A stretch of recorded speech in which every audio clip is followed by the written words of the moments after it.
മിനിയുടെ ലോകത്തിലേക്ക് എല്ലാവർക്കും സ്വാഗതം.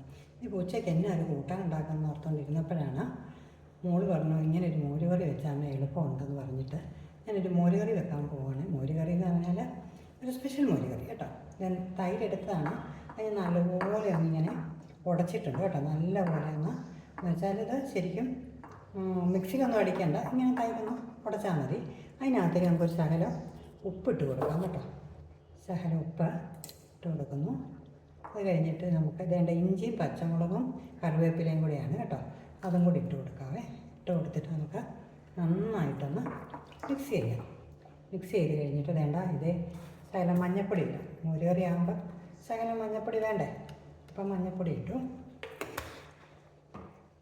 മഞ്ഞൾപ്പൊടി ഇട്ട് നന്നായിട്ട് ഒന്നുകൂടൊന്ന് ഇളക്കാം. ഇളക്കി കഴിഞ്ഞിട്ട് പച്ചമുളക് ഇട്ടതാണെങ്കിലും ശകലം മുളക് പൊടിയും കൂടി ഇടാം കേട്ടോ.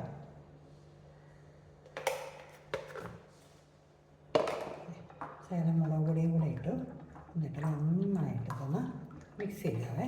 നന്നായിട്ടൊന്ന് നല്ലപോലെ അതിൻ്റെ എല്ലാം ഒന്ന് കൂടിച്ചേരണം. മുളക് പൊടിയുണ്ട്, ഇഞ്ചിയുണ്ട്, പച്ചമുളകുണ്ട്, കറിവേപ്പിലയുണ്ട്. അതെല്ലാം കൂടെ കൂടിച്ചേരാൻ മാത്രം ഇളക്കാം. ഇനി ഒരു ശകലം കായത്തിൻ്റെ പൊടിയും കൂടെ ഇടാം കേട്ടോ.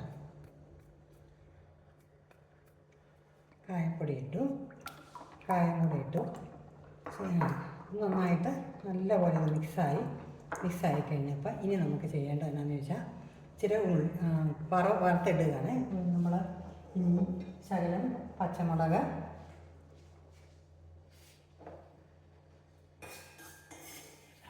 കറിവേപ്പിലയും പച്ചമുളകും പിന്നെ വറ്റൽമുളകും ഉള്ളിയെല്ലാം കൂടെ വേണ്ട കടുക് വറുത്ത് ഇതിനകത്തോട്ട് ഇടുന്നു കാണാം. കഴിഞ്ഞു. ഉച്ചക്കത്തേക്കുള്ള മോര് കറി റെഡിയായി കേട്ടോ. നല്ല വളരെ ഇളക്കി മോര് കറി റെഡിയായി. ഇത് നിങ്ങളൊന്ന് ഉണ്ടാക്കി നോക്കി. നല്ല ടേസ്റ്റാണ് കേട്ടോ ഉണ്ടാക്കി. അപ്പോൾ അവൾ ഉണ്ടാക്കിയിട്ട് നല്ല ടേസ്റ്റാണെന്ന് പറഞ്ഞതുകൊണ്ടാണ് ഞാൻ ഉണ്ടാക്കിയത്. നിങ്ങളൊന്ന് ഉണ്ടാക്കി നോക്കിയേ. എല്ലാവർക്കും പെട്ടെന്ന് ആരെങ്കിലും വരുമ്പോൾ ഒരു ഒഴിച്ചു കൂട്ടാൻ വയ്ക്കാൻ പറ്റും. അങ്ങനെ നിങ്ങളെല്ലാവരും ഒന്ന് ട്രൈ ചെയ്യണേ. ഈ വീഡിയോ ഒക്കെ ഇഷ്ടമായെങ്കിൽ എൻ്റെ ചാനലൊന്ന് ലൈക്ക് ചെയ്യുകയും ഷെയർ ചെയ്യുകയും സബ്സ്ക്രൈബ് ചെയ്യുകയും ഒക്കെ ചെയ്യണം കേട്ടോ.